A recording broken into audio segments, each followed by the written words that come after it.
ডিনারে বা ব্রেকফাস্টে রুটি খেতে ভালো না লাগলে বাড়িতে থাকা সামান্য উপকরণ ও 1 কাপ আটা দিয়ে দারুণ স্বাদের এই রেসিপিটা আপনারাও বানিয়ে দেখতে পারেন। খেতে ভীষণ ভালো হয় আর বানানো একেবারেই সহজ। রেসিপিটি বানানোর জন্য প্রথমে একটা মিক্সিং বোল নিয়েছি। মিক্সিং বোলের মধ্যে দিয়ে দিচ্ছি মেজারিং কাপের 1 কাপ আটা, আর দিয়ে দিচ্ছি সামান্য পরিমাণ লবণ, 1 চামচের 4 ভাগের 1 ভাগ। আর এখানে আমি 150 গ্রাম আটা নিয়েছি। লবণটা প্রথমে আটার সঙ্গে খুব ভালো করে মিশিয়ে নিতে হবে। তারপরে দিয়ে দিচ্ছি বড় চামচের 1 চামচ সাদা তেল। তেলটাও খুব ভালো করে মিশিয়ে নিতে হবে। আর আটায় এইভাবে 1 মিনিটের মতন ময়ম দিয়ে দিতে হবে। আপনারা চাইলে রেসিপিটা ময়দা দিয়েও বানাতে পারেন, কোনো অসুবিধা নেই। সমস্ত শুকনো উপকরণগুলো খুব ভালো করে মেশানো হয়ে গিয়েছিল। এখন অল্প অল্প উষ্ণ গরম জল নিতে হবে আর একটা ডো রেডি করে নিতে হবে। আপনারা চাইলে রুম টেম্পারেচারের জল দিয়েও ডোটা রেডি করতে পারেন, আর না হলে এইভাবে উষ্ণ গরম জল দিয়েও ডোটা রেডি করলে ডোটা অনেক বেশি নরম হয় আর খেতেও ভালো লাগবে। খুব ভালো করে মেখে একটা ডো রেডি করে নিচ্ছি। আর একসঙ্গে অনেকটা জল দেওয়া যাবে না, অল্প অল্প করে দিতে হবে আর ডোটা রেডি করতে হবে। যেভাবে রুটি বা পরোটা করার জন্য ডোটা রেডি করে ঠিক সেরকম করে ডোটা রেডি করতে হবে। খুব বেশি নরম বা খুব বেশি টাইট করে বানানো যাবে না। অল্প অল্প জল দিয়ে খুব ভালো করে মেখে ডোটা বানিয়ে নিয়েছিলাম। এবার ডোটার থেকে লেচি কেটে নিতে হবে। আর লেচিগুলো খুব বেশি বড় বা মিডিয়াম সাইজের বানানোর দরকার নেই, এরকমই লুচির মতন লেচিগুলো বানাতে হবে। লুচি বানানোর জন্য যেরকমই লেচিগুলো কাটে ঠিক সেরকম করে ডোটার থেকে লেচিগুলো কেটে নিচ্ছি। আপনারা চাইলে লেচিগুলো বড়ও করতে পারেন, তবে এরকমই ছোট ছোট লেচি হলে দেখতে ভালো লাগবে। এখন কিচেন স্ল্যাবের উপরে সামান্য পরিমাণ আটা ছড়িয়ে নিলাম আর একটা লেচি নিয়েছি। লেচিটাকে গোল করে প্রেস করে চ্যাপটা করে নিতে হবে। তারপরে আটার মধ্যে খুব ভালো করে কোট করে নিতে হবে। যখন খুব ভালো করে আটাটা কোট করা হয়ে যাবে তখন লেচিটাকে এইভাবে লুচির মতন করে বেলে নিতে হবে আর একটু পাতলা করে বেলতে হবে। খুব ভালো করে এরকম একটু লুচির মতন করে বেলে নিয়েছিলাম। এবার একটা স্টিলের বাটি নিয়েছি। বাটিটাকে বসিয়ে এইভাবে একটু কেটে নিতে হবে। এতে সমস্তগুলো একই মাপের হবে, এতে দেখতেও ভালো লাগবে। এইভাবে গোল করে কেটে নিয়েছিলাম। এবার এক সাইডে রেখে দিচ্ছি। আবারও একটা লেচি নিয়ে নিলাম। লেচিটাকে একইভাবে গোল করে নিতে হবে, তারপর একটু প্রেস করে চ্যাপটা করে নিতে হবে।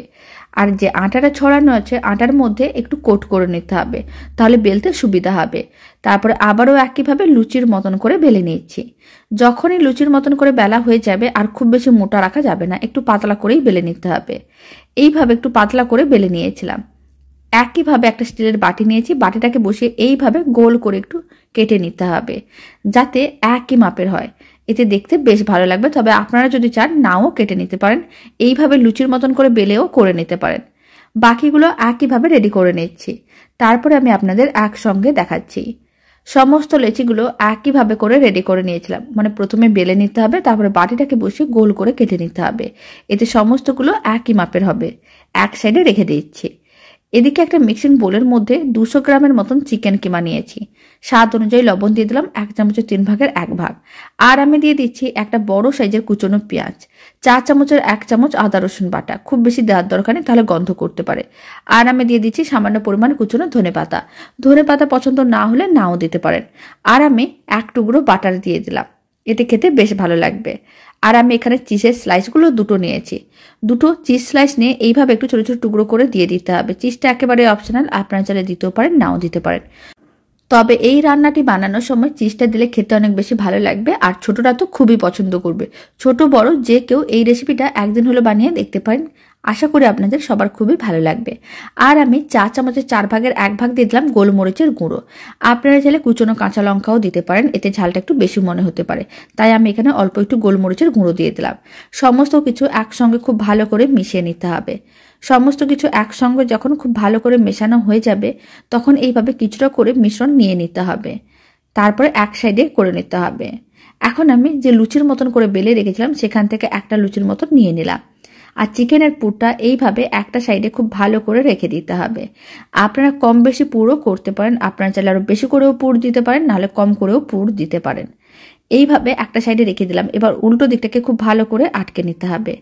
বাকিগুলোকে একইভাবে রেডি করে নিচ্ছি, এতে দেখতেও ভালো লাগবে আর খেতেও ভালো লাগবে। একইভাবে আবারও একটা বানিয়ে নেব, তার জন্য আবারও একটা লুচির মতন নিয়ে নিয়েছি। আর চিকেনের পুরটা নিয়ে এইভাবে এক সাইডে রেখে দিতে হবে। তারপর উল্টো দিকটাকে এইভাবে উল্টে ভালো করে আটকে নিতে হবে। সমস্তগুলো একইভাবে রেডি করে নিচ্ছি। সমস্তগুলো একইভাবে রেডি করা হয়ে গেছে, মানে চিকেনের পুরটা দেওয়া হয়ে গেছে। এবার এইগুলোকে রান্না করে নিতে হবে। তার জন্য কড়াইতে কিছুটা পরিমাণ জল নিয়েছিলাম। মিডিয়াম টু হাই ফ্লেমে জলটাকে ভালো করে গরম করে নিতে হবে। জলটা গরম হয়ে যাওয়ার পরে কড়াইয়ের মধ্যে এরকম একটা ছিদ্রযুক্ত পাত্র রেখে দিলাম, আর সামান্য পরিমাণ তেল নিলাম। তেলটা খুব ভালো করে ব্রাশ করে নিয়েছি। এখন আমি যেগুলো রেডি করে রেখেছি সেই সমস্তগুলো ছিদ্রযুক্ত পাত্রের মধ্যে দিয়ে দিতে হবে। এইভাবে প্রথমে বেশ কয়েকটা নিচের দিকে দিয়ে দিলাম। এখন এইভাবে সাইডগুলোতে দিয়ে দিতে হবে। সমস্তগুলো একই সঙ্গে রেডি করে নেব। যেহেতু ছিদ্রযুক্ত পাত্র, তাই একসঙ্গে সবগুলো রেডি করাও যায়। আর এই সময় ওপরে কিন্তু দেওয়া যাবে না, তার আগে অল্প একটু তেল ব্রাশ করে নিতে হবে। তারপরে একটার উপরে একটা রেখে দিতে হবে। তখন রান্না হওয়ার পরে আর কারোর গায়ে কেউ আটকে যাবে না। এইভাবে যখন তেলটা ব্রাশ করা হয়ে যাবে, তখন একটা হাতা নিয়ে বাকিগুলোকেও এর উপরে রেখে দিতে হবে। তারপরে কড়াইয়ের ঢাকনাটা বন্ধ করে দিতে হবে, আর 10 মিনিট মিডিয়াম ফ্লেমে রান্না করে নিতে হবে। 10 মিনিট মিডিয়াম ফ্লেমে রান্না করে নিয়েছিলাম। সমস্ত কিছু খুব ভালো করে সেদ্ধ হয়ে গেছে। এবার ফ্লেমটা অফ করে দিতে হবে। এবার এক একটাকে প্লেটের মধ্যে তুলে নিতে হবে। বাড়িতে এই রেসিপিটা একদিন হলেও বানিয়ে দেখতে পারেন। বানানো যেমন সহজ, খেতেও ভীষণ ভালো হয়। আর ছোট থেকে বড় যে কেউ খুবই পছন্দ করবে। বাড়িতে বানালে কমেন্ট বক্সে জানাতে একেবারেই ভুলবেন না খেয়ে আপনাদের কেমন লাগলো। আপনারা চাইলে রেসিপিটা এইভাবেও স্টিম করেও খেতে পারেন, মানে সেদ্ধ করেও খেতে পারেন। আর না হলে এইগুলোকে হালকা করে একটু ভেজে নিতে পারেন, এতে খেতে আরও বেশি ভালো লাগবে। তার জন্য একটা ফ্রাইং প্যান নিতে হবে, আর এরকমই এক টুকরো বাটার দিয়ে দিতে হবে। বাটারটা খুব ভালো করে ফ্রাইং প্যানের চারিদিকে ছড়িয়ে দিচ্ছি, আর মেল্ট হওয়ার জন্য অপেক্ষা করব। যখনই বাটারটা খুব ভালো করে মেল্ট হয়ে যাবে, ফ্লেমটা মিডিয়ামে করে দিতে হবে। আর যেইগুলো আমি আটার যে রেসিপিটা রেডি করে রেখেছি, সেইগুলোকে ফ্রাইং প্যানের মধ্যে এইভাবে দিয়ে দিতে হবে। সমস্তগুলো একসঙ্গে দেওয়ার দরকার নেই। প্রথমে বেশ কয়েকটা দিয়ে উল্টে পাল্টে হালকা লাল করে ভেজে নিতে হবে। তারপরে বাকিগুলোকেও দিয়ে একইভাবে উল্টে পাল্টে হালকা লাল করে ভেজে নিতে হবে। এতে বাটারের একটা ফ্লেভার চলে আসবে, আর খেতেও ভালো লাগবে, কারণ উপরটা একটু ভাজা ভাজা হয়ে যাবে। না হলে আপনারা স্টিম করেও খেয়ে দেখতে পারেন, খেতে কিন্তু বেশ ভালো হয়। আর এই রেসিপিটা বাড়িতে বানালে কমেন্ট বক্সে জানাতে একেবারেই ভুলবেন না খেয়ে আপনাদের কেমন লাগলো। উল্টে পাল্টে হালকা লাল করে ভেজে নিয়েছিলাম। এখন ফ্লেমটা লোতে করে দারুণ স্বাদের এই রেসিপিগুলোকে একটা প্লেটের মধ্যে তুলে নিচ্ছি, আর বাকিগুলোকে একইভাবে ভেজে নিতে হবে। বাকিগুলোকে ভেজে নেওয়ার জন্য আবারও এক টুকরো বাটার দিয়ে দিলাম। তবে বাটারের জায়গায় আপনারা রান্নার মধ্যে সাদা তেলও দিতে পারেন। একইভাবে বাকিগুলোকেও ফ্রাইং প্যানের মধ্যে দিয়ে দিয়েছি, আর মিডিয়াম ফ্লেমে উল্টে পাল্টে হালকা লাল করে ভেজে নিতে পারেন। চিকেনের পুরের মধ্যেও আমি বাটার দিয়েছিলাম, বাটারের জায়গায় আপনারা সাদা তেলও দিতে পারেন। উল্টে পাল্টে যখন লাল লাল করে ভাজা হয়ে যাবে, মানে হালকা লাল করে ভাজা হয়ে যাবে, তখনই তুলে প্লেটের মধ্যে সার্ভ করে নিতে হবে। আর এখানে আমি অল্প একটু টমেটো কেচাপ দিয়ে রেসিপিটা সার্ভ করে নিচ্ছি, এতে খেতে ভালো লাগবে।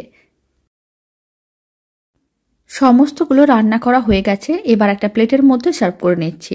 এখন আমি আপনাদের কেটেও দেখিয়ে দিচ্ছি আটার লেচিটা কতটা নরম হয়েছে, আর চিকেনের পুরটাও কত সুন্দরভাবে রান্না হয়েছে। বাড়িতে বানিয়ে দেখতে পারেন, আশা করি আপনাদেরও খুবই ভালো লাগবে। আর এই দারুণ স্বাদের রেসিপিটা শেষ পর্যন্ত দেখার জন্য অসংখ্য ধন্যবাদ। আর এই রেসিপিটা ভালো লেগে থাকলে আপনারা যদি ফেসবুক থেকে রেসিপিটা দেখছেন, পেজটিকে ফলো করে নেওয়ার অনুরোধ রইল। ইউটিউব থেকে দেখলে চ্যানেলটি সাবস্ক্রাইব করে নেওয়ার অনুরোধ রইল। পাশে থাকা বেল আইকনটি প্রেস করে নেবেন নতুন রেসিপির আপডেট সবার আগে পাওয়ার জন্য।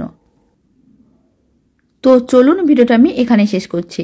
আপনারা সবাই ভালো থাকবেন, সুস্থ থাকবেন। আপনাদের সঙ্গে আবার নতুন রেসিপি নিয়ে দেখা হচ্ছে।